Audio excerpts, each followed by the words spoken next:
There's a guy I know named Paul. Mid-40s, works in logistics, makes decent money. He's been investing since he was 31.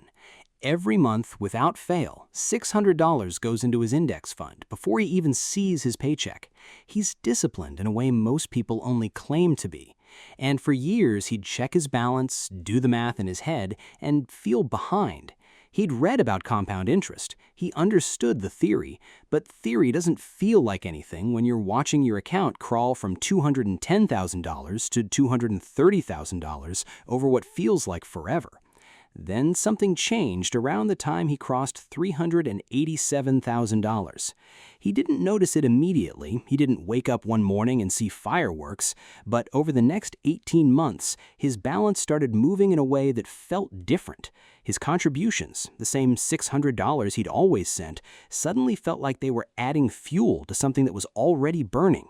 The account wasn't waiting for his deposits anymore. It was growing between them. Paul hit what I call the takeover point. And once you understand what happens at this specific number, the entire psychology of wealth building changes.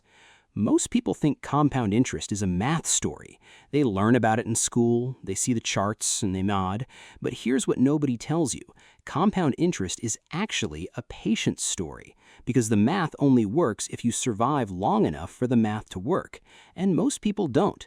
They stop contributing, they raid the account, they do the linear math, panic at how slow it feels, and redirect the money somewhere that gives them something they can touch. Think about a river delta. Near the source, the water moves fast, but through a narrow channel. It's doing a lot of work to go a short distance. But as the river spreads downstream, something shifts. The water slows down in any single channel, but the total volume moving across the delta is enormous. You're not pushing water anymore. The landscape is doing it for you. That's what happens at $387,000. Here's the actual math, and I want you to pay close attention because this is where most financial content lies to you by omission. At 8% annual returns, which is a reasonable expectation for a diversified index portfolio over long periods, a $387,000 balance generates roughly $30,960 in returns over the course of a year. That's $2,580 per month. Your money is producing more monthly income than the average American's car payment, rent contribution, and grocery bill combined. And it's doing it without you touching anything. If you're contributing $600 a month and your portfolio is generating $2,580 per month on its own, you're no longer the primary engine. You're the co-pilot. The math just flipped. This is what Paul felt. He didn't have a number to put to it at first. He just sensed that the account had developed its own momentum. Something had taken over. Now here's why $387,000 specifically, and not some rounder number like $400,000 or $350,000. The takeover point is not a fixed dollar amount, it's a ratio. It's the moment when your annual portfolio returns permanently exceed your annual contributions. For someone putting in $600 a month, that's $7,200 a year. At 8% returns, the portfolio that generates $7,200 annually is $90,000. But that's the minimum crossover. The takeover point, the moment where returns don't just exceed contributions, but start compounding those contributions into something qualitatively different, that happens closer to 4 to 5 times that crossover number. For most people investing $500 to $700 a month, it lands somewhere in the $350,000 to $420,000 range. Call it $387,000 for our purposes. Round it to your own number. The principle doesn't change.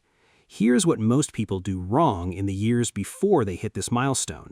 They treat the account like a savings jar. They watch every deposit. They react to every market dip. They do the math in the wrong direction, looking backward at how long it took to get here instead of forward at how fast the next milestone arrives. This is the psychological trap that kills more wealth-building journeys than market crashes, job losses, or bad stock picks combined. Meet a guy named Greg, same age as Paul, similar income, started investing around the same time. But Greg made one different decision.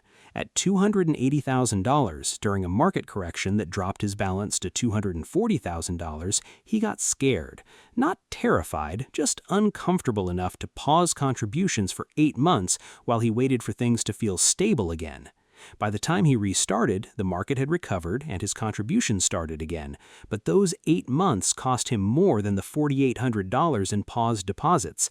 They cost him the compounding on $4,800 for the next 20 years. At 8%, that's close to $22,000 in foregone growth from 8 months of discomfort. Greg is now 3 years behind Paul, despite identical starting conditions. He's still not at the takeover point. Paul crossed it and is watching his balance move in a way that doesn't feel like math anymore. It feels like inevitability. The distinction between these two outcomes isn't intelligence. Greg is a smart guy. He reads the same articles, understands the same concepts. The distinction is behavior under pressure. And behavior under pressure is a function of understanding the mechanism deeply enough that the short-term noise stops feeling like signal. Here's the framework: 3 things that determine whether you reach the takeover point or stall before it.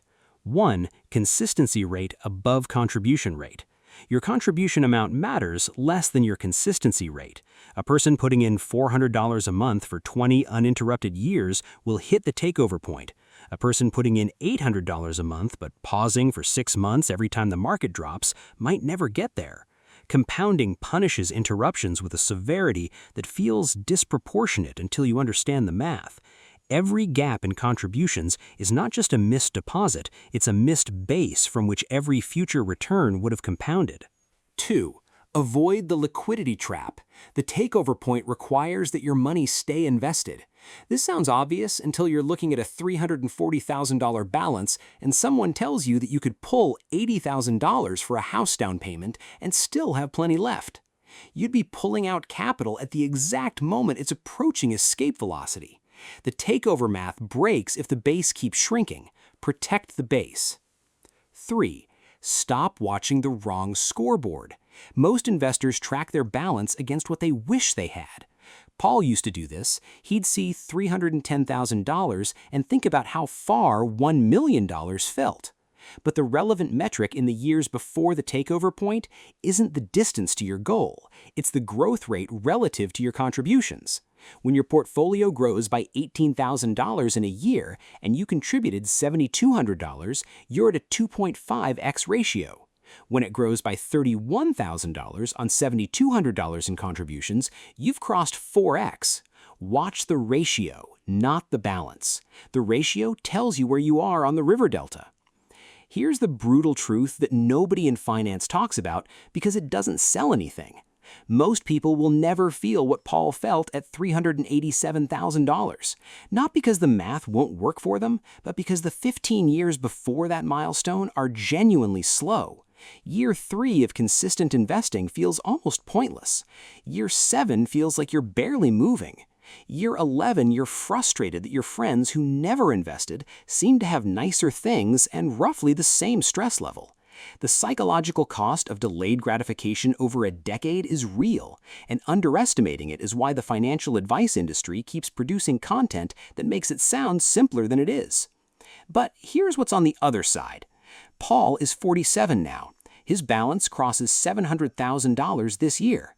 He's adding $600 a month, and the portfolio is generating over $4,600 a month in returns. He is financially irrelevant to his employer in the best possible way. He doesn't need the job to survive anymore. He stays because he wants to, negotiates differently, leaves meetings he doesn't respect. The money isn't the point at this stage, the options are. That's what the $387,000 milestone actually buys you. Not a number on a screen, not a closer retirement date, though that too. It buys you the psychological shift that comes from watching your money stop depending on you. The math is not the hard part. The hard part is staying in the river long enough for the delta to form. Stay in the river.